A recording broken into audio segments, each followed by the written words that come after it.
Christ, right? Because Jesus said, "Those who are ashamed of me, I will be ashamed of them, in my coming." So that's probably the line. No verbal denying of Christ. And that's the thing where it's like in the moment you pray for the grace and the strength, because going after you, going after your family, but your greatest loyalty lies to Christ. So in Rome, it wasn't just verbal. You didn't necessarily have to deny Christ. You could hang on to Christ. You just had to also worship the false gods. So you'd have to take a pinch of incense and throw it to one of the gods as an act of worship. So that's a whole lot easier to pinch incense and to throw it to a deity, than to suffer what's coming to you. But that kind of is we can't deny Christ. We can't worship other gods. So that kind of became the ultimate line that they knew they couldn't cross. Kate, we're going to say something. What about the example of Jim Elliot? He was saying build more relationships if you have time. But in short time, you got enough relationships that drive him to Christ.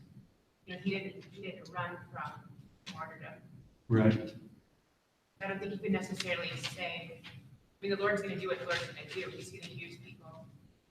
Right. So Nate St. Jim Elliot both died together, right?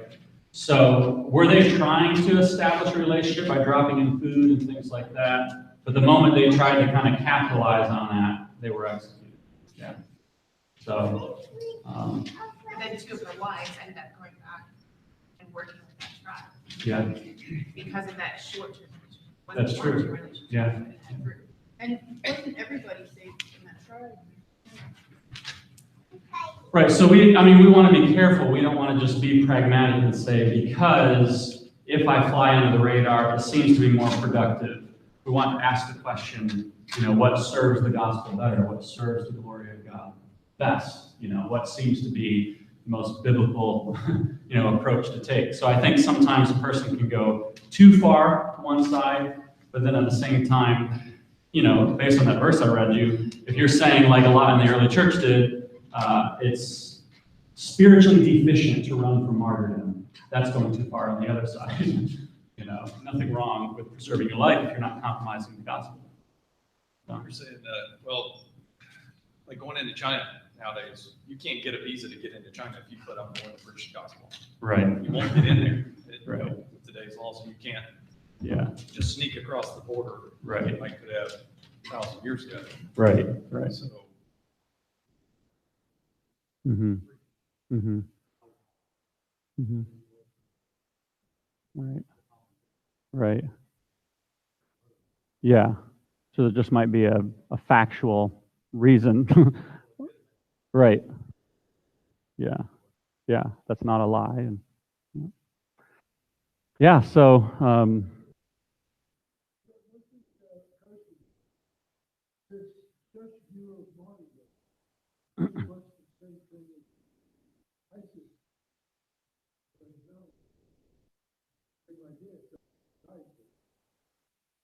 And they're not killing a bunch of people in their martyrdom. Yeah.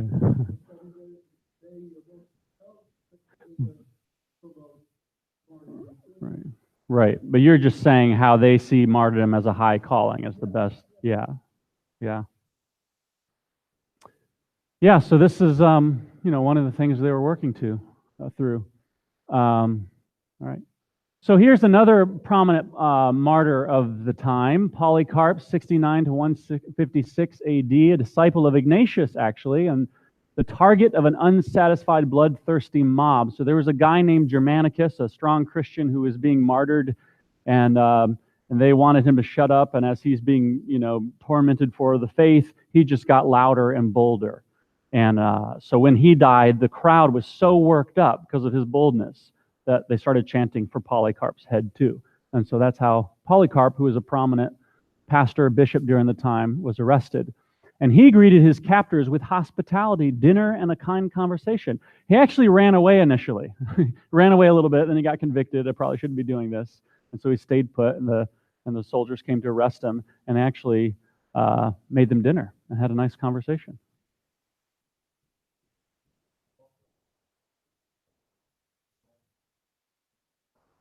Okay. Okay. Okay. All right. Okay. That's interesting. So he didn't take that from his disciple. He felt fine running away until other people were suffering from his running away. Okay. Yeah, thank you for adding that. And if you guys have read up on any of these guys' lives and know any extra information, feel free to chime in. But he was very kind to his captors, very polite. And seeing his old age, the judge told Polycarp to pity himself and recant. And Polycarp replied to those famous words, "For 86 years have I served him, and he has done me no evil. How could I curse my king who saved me?" So he couldn't even bring himself to deny the God who had been so kind to him. That was his reasoning. What a statement. His final prayer was, "Lord, sovereign God, I thank you that you have deemed me worthy of this moment so that jointly with your martyrs I may have a share in the cup of Christ. For this I bless and glorify you." It was a privilege to die like the other martyrs. And so those were just a couple key guys during this time. And then we come to, I'm just showing you a couple of the emperors who really cranked up the persecution, okay?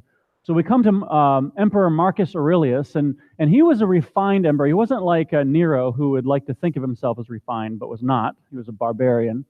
But Marcus Aurelius was. He was a refined philosopher. He wrote in his book Meditations, he exalted the virtues of kindness and selflessness and justice and the nobility of giving up your life for a worthy cause. But then he inserts, except of course if you're a Christian who gives up their life, and then it's just stupid stubbornness, right? So he finds it very noble to find something that's worth dying for, but can't, hold himself back from saying this doesn't, count for Christians, because we all know they're brainless and they die out of stubbornness, and so they're not virtuous. But then he moves on. So that kind of tells you the mood of that day. Being a superstitious man, when Rome was troubled by an influx of invasions, floods, and epidemics, he blamed the Christians and renewed persecution. And a lot of these guys that were really, a lot of these emperors that were really intense with persecution were intense because they were traditionalists. They wanted to go back to the glory days of Rome, to the golden days. And they really believed that Rome was out of the golden days because the gods were mad because there were so many Christians. And Christians are simply people that aren't worshiping the Roman gods. And so usually when you have emperors that crank up the persecution, it's because they're ultra-religious and they want to stomp out any person, they don't want anyone under the Roman Empire who does not worship the deities, because that's how we get blessed, is by worshiping the deities. There was a famous martyr during this time under Marcus Aurelius whose name was Felicitas. And on trial she said, "While I live, I shall defeat you, and if you kill me, in my death I shall defeat you all the more." Her sons were taken, 7 sons she actually had. Yep, 7. And were taken to different parts of the city and executed as sacrifices to appease the Roman gods. So that kind of tells you the logic behind his martyrdom. We're trying to appease the gods. Now, during this time, if you're kind of a historian, you're trying to chart the growth of Christianity's influence, right? Because they start out as this very despised, not many wise, not many noble, not many mighty, right? It's a very despised people. So you're trying to judge as a historian, when does Christianity start to emerge from the ashes and become more influential, become more prominent? And so it's little clues like this that help historians. Celsus was a very prominent Roman philosopher, 2nd century poet and critic. And what we learn here is that such a public figure like Celsus, who would take pen in hand to criticize Christianity, tells of the growing impact of the church. So he probably writes about AD 177. So this would be like, if Christianity was just budding and just blossoming, and then, I don't know if you know Chris Christoph, one of the great liberal editors of today, started to write about the problem with Christianity. Well, if a guy, his level, his importance is starting to write about Christianity, is starting to become pretty prominent. And so we can definitely say that, and maybe this is a little late, you kind of know it's becoming prominent at this point. But he takes pen in hand because he thinks it's a serious enough issue. And he mocked the Christians low class and painted Christians as total ignoramuses. He wrote, "In some private home we find people who work with wool and cobblers, that is, the least cultured of the most ignorant kind. If you really wish to know their truth, leave your fathers and your teachers and go with the women." That's a real high view of women he has. "Go with the women and the cobblers, or to the tannery, and there you will learn of the perfect life." So go to the slums, go to the low class if you want to find out what Christians actually believe. So this is very snobby of Celsus to say such things. He mocked the contradiction that God was all-powerful, yet at home in everyone's heart and passionately interested in the details of life. I mean, that was so silly. Nobody believes that about the Roman gods, right? And they actually believe that about their God. All-powerful, yet he just wants to know every little detail of your life. We kind of take that for granted sometimes, don't we? That the all-infinite, powerful God is infinitely interested in every little detail of our life. But they thought, that's ridiculous. What? Can imagine a God like that. He scoffed at the incarnation, wondering what God could possibly do from earth that he couldn't do from heaven. Right? If he's all-powerful, why has he got to come to earth? Well, because he had to become a man. So during, actually, 177 is a little late. The first apologists emerged before the scene, so I don't want to get anachronistic here. But that still kind of depicts what the attitude, what the mood is.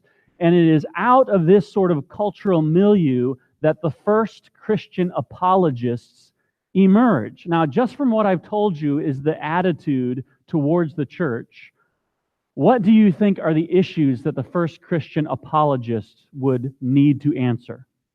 If it's a typical Roman who believes all the lies about the church, what might you as an apologist want to tell someone about Christianity?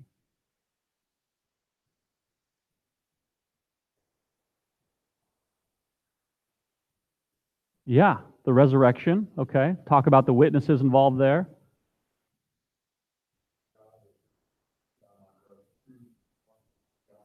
Yep. Mm-hmm. Yeah, so paganism. So that was a huge topic with the first apologists. Comparing and contrasting Christianity with paganism. Mostly contrasting. What other things? Amanda?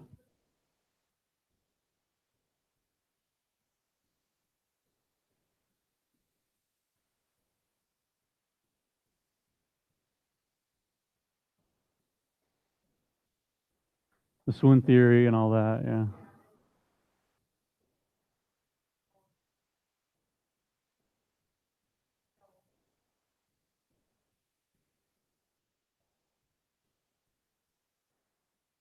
Mm-hmm. Right. So maybe dispel some of the early rumors. Yep, good. Yeah. Mm-hmm. Right. Right. Yeah, actually defining what God is, who God is. That was probably a big one. Well, they fought the battle on two fronts. The first is dispelling vicious rumors. We're not cannibals. Incest doesn't take place in the church. Basically all the nasty stories that are being told. And so what's the best way to combat those nasty rumors is just by telling people what you believe, like a fundamentals of faith. Hey, here's what Christianity actually is. So a lot of the early apologists, Justin Martyr, Tertullian, these guys, even Ignatius, Polycarp, are just, if you read their stuff, it's not rocket science, it's just sort of simple Christianity. Here it is in all its beauty.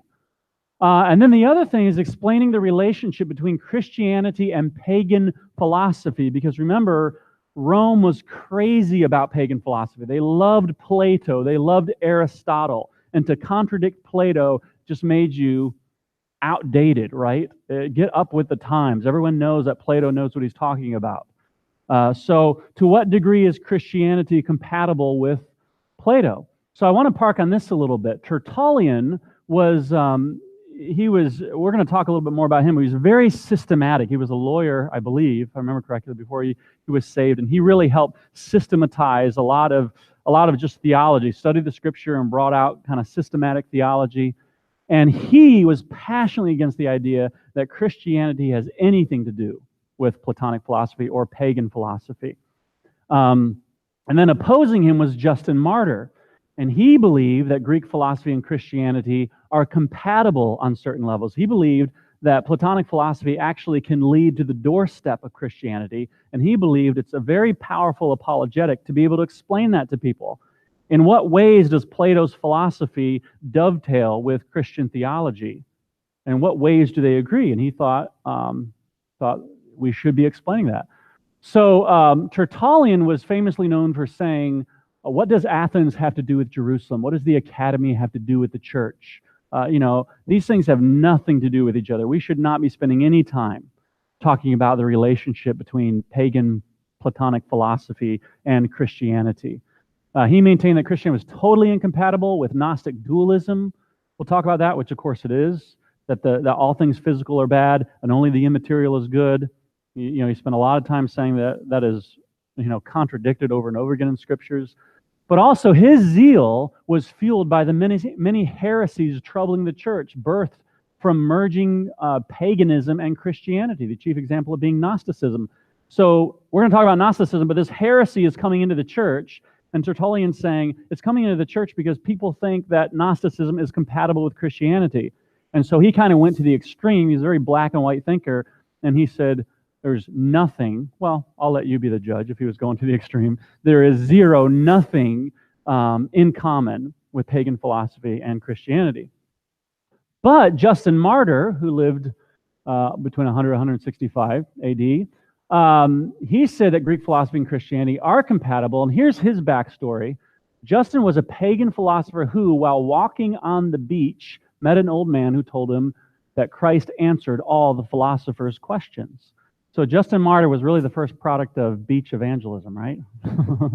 So this is like early church evidence of beach evangelism. So he meets this older man and he evangelizes to him. He witnesses to him and tells him Jesus satisfies all the great question of the most ancient philosophers.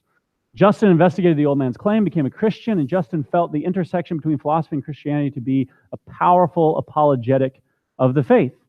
So Justin noted several points of contact between Plato's philosophy or Platonic philosophy and Christianity. One is there is one supreme being from whom everything derives its existence. Plato was seen as progressive in that he believed only one infinite deity could define ultimate meaning. Now this made Plato a radical, and of course Plato's mentor, Socrates, was executed for being a corrupter of children, or basically for being radical when it came to philosophy. And so Plato didn't deny all the pantheon of Greek deities. He just didn't think they could explain reality. You can't say that these super powerful but limited deities can even begin to explain the origin of time and space, right? You need an infinite God to explain time and space. You need an infinite God who explains reality. So he says there's got to be some great ultimate God out there who explains all that. And that made Plato radical in his day, but Rome was coming around, Roman philosophers coming around to believing there must be this ultimate God. And as Christians, we're kind of saying, yeah, there has to be an ultimate God who is infinite in order to explain the existence of time and space. You have to have a God outside of time and space to explain time and space, right? If it's just a lesser Greek deity inside time and space, well, then he needs a creator, and their creator needs a creator. That'll never begin to explain. So you need an ultimate God to explain that. And also, he would talk about things like this. Man feels obligated to a moral law which demands justice. This must mean the supreme being is the very definition of justice himself.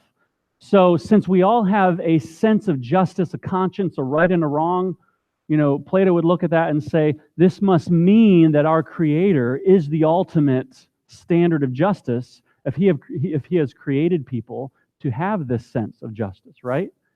So Plato's, I believe it was Plato's famous sort of illustration was we're all people sitting in a cave, right? And we're looking at a cave wall. And all we see are like shadows of people walking behind us or of things behind us. And behind us, outside of the cave, that's the great reality. But the shadows is the lesser reality. So in this world, any taste we get of love and justice and goodness is all shadows. And beyond, out there where God is the ultimate definition of love and justice and goodness. And so that's how Plato explained it. Now, I find myself explaining things very similarly. we do sort of in a very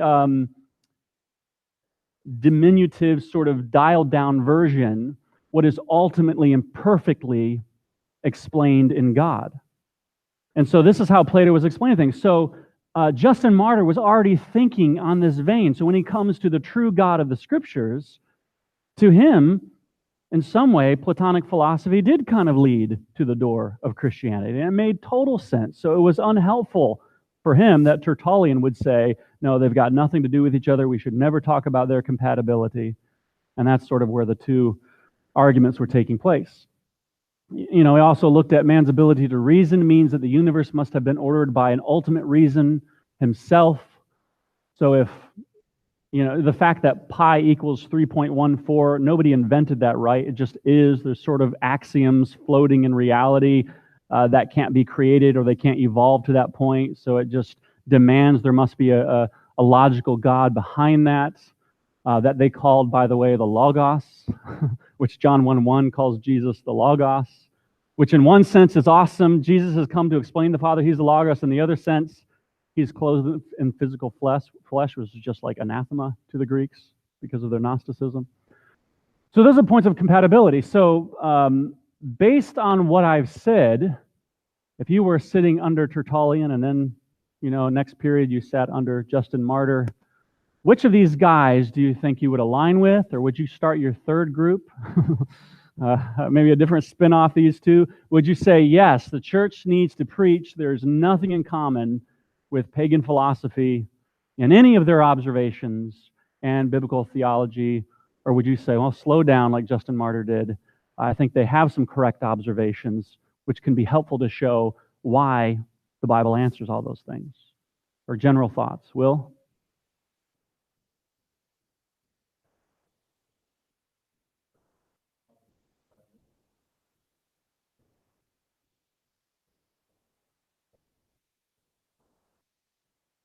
Mm-hmm.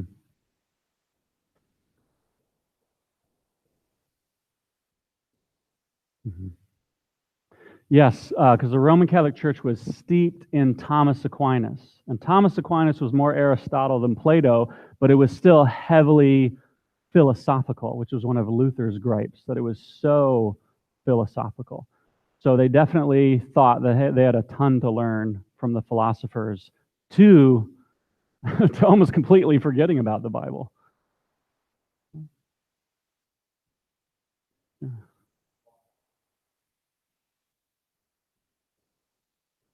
Mm-hmm.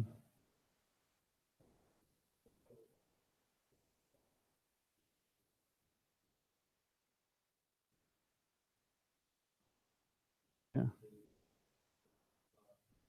Mm-hmm.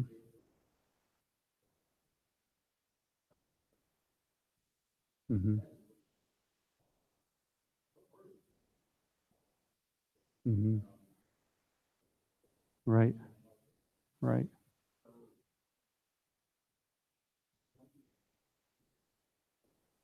Mm-hmm.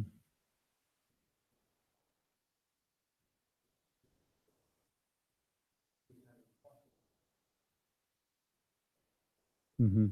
Yeah. Right. But as a system, it is violently opposed to Christianity. So you have to pick out the flecks of gold, as you said, from the worthlessness. Curtis?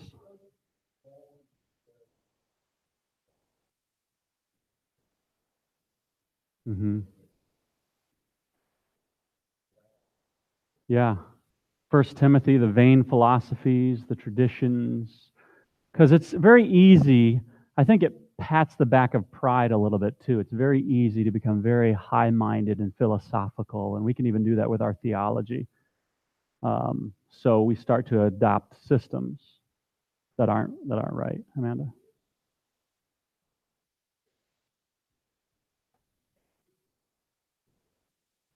Mm-hmm.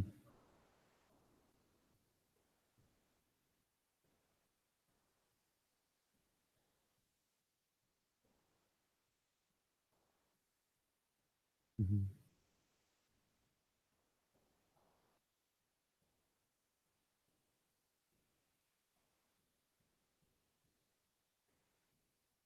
Right. Yeah, and I agree with that, and that's part of my conclusion when I make a decision. That a lot of it is just observing general revelation, right? Which is man's obligated to observe. Lenny?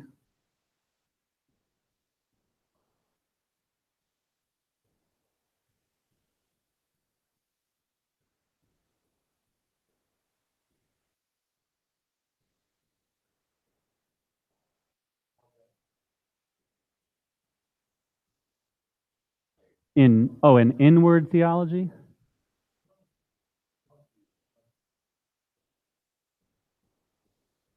Right.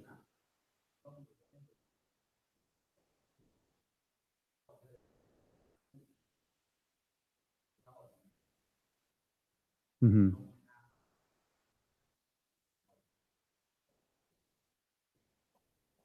Hmm.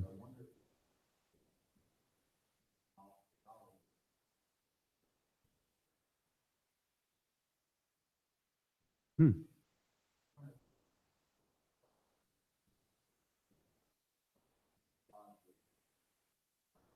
Right.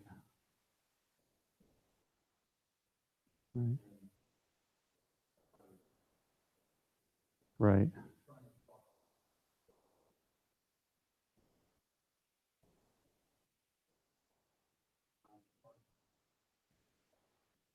Hmm.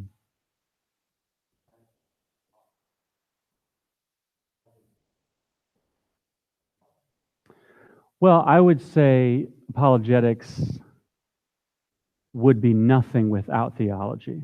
So theology drives apologetics. So part of apologetics is the approach, is the argumentation, but you're starting with apologetics, you're starting with a presupposition that needs to be theologically accurate. And so to what degree is Plato's observations theologically accurate? And then we can use that as an apologetic and say, well, yeah, he's just approaching what the Bible has been saying for centuries.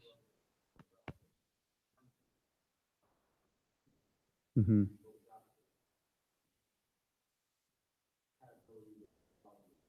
Hmm. Hmm. Right. Mhm.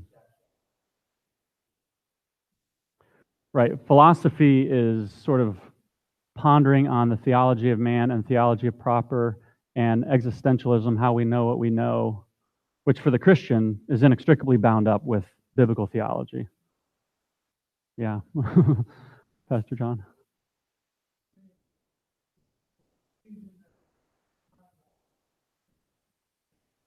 Mhm. Mhm. That that reason is what with regeneration? Mhm. To right, to properly understand general revelation and the gospel, regeneration is necessary. Yeah. So general revelation is enough to damn a person, right? But not enough to save them. They can observe that there's a God and that they're guilty before a holy God, but it can't save them until they are regenerated. And then they see that general revelation points to special revelation. Curtis?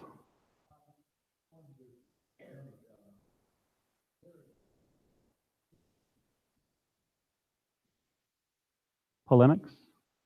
Hmm.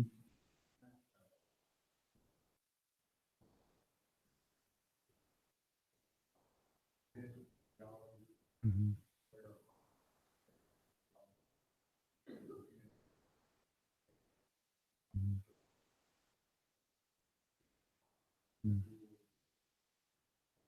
Hmm. Hmm.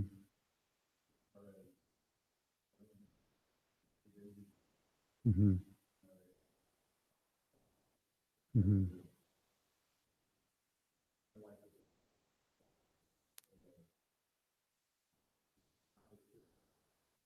Hmm. I've never heard that. I mean, you're probably right. I've never heard of that distinction between polemics and apologetics. Um, the way I sort of grapple with it is kind of from a presuppositional approach. So I would say, to the degree that Plato was accurate in his understanding of general revelation, because that's what he's talking about, that creation demands an ultimate God, we're accountable, he is borrowing from the Christian worldview, right? So he is poaching in God's royal forest. Rather than calling Plato compatible, I would say he is stealing from a biblical worldview to prop up his paganism. So anytime Plato stumbles upon some Christian truth, we don't say, oh, I guess pagan philosophy to some degree is compatible with Christianity. No, it's not. He's just stolen from the Christian worldview to make his worldview a little more coherent, right? And we have to say, if you really want to be coherent, you just need to find out where any degree of coherency in your argument comes from, that is the biblical worldview, and you need to surrender to the biblical worldview.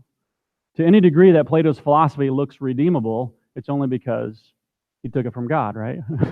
So it doesn't make paganism compatible. It just means that he stole from God and he needs to give it back. That's kind of how I look at it. That's how Van Til looked at it. Go ahead.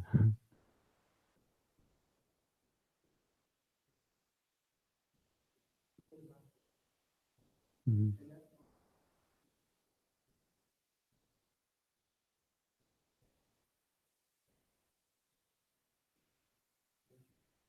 Mm-hmm.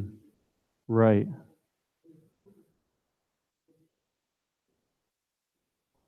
Right.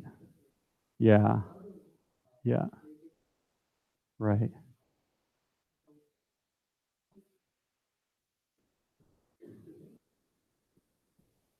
Mm-hmm. Right. Yeah. Right. Yeah. Yeah. Right. Yeah. Mm-hmm. Mm-hmm. Yeah. He had his own worldview that had flecks of truth. Yeah. All right.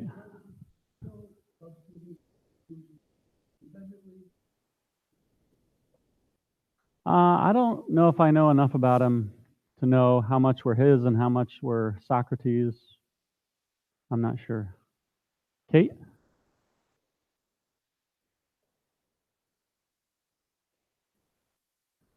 Mhm. I'm trying to think of some specific verses in Mars Hill.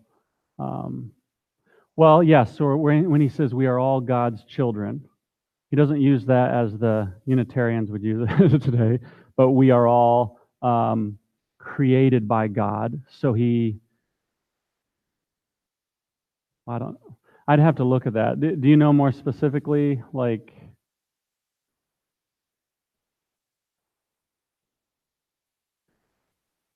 Right.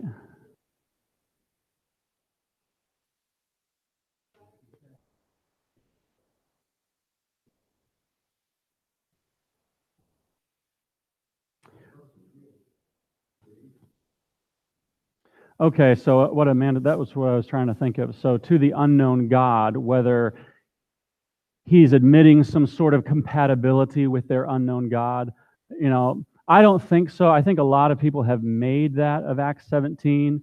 He quoted a couple of their poets, and he said, "Oh, I see you have an idol to an unknown God. I want to proclaim the unknown God to you." But he's not pointing out any similarity in any qualities of the character of the unknown God with the qualities of the character of the God of the Bible.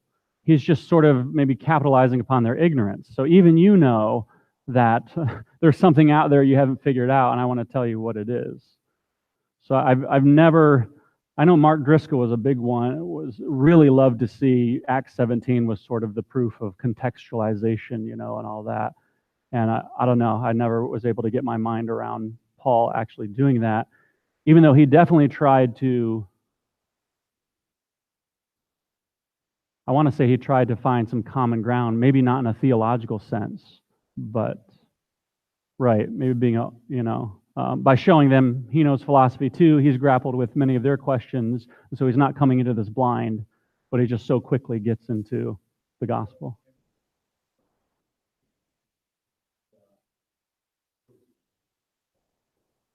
Mhm.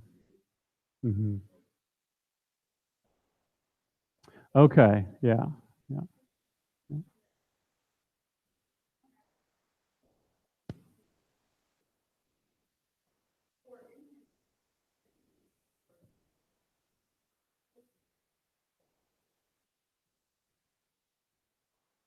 Okay. Right.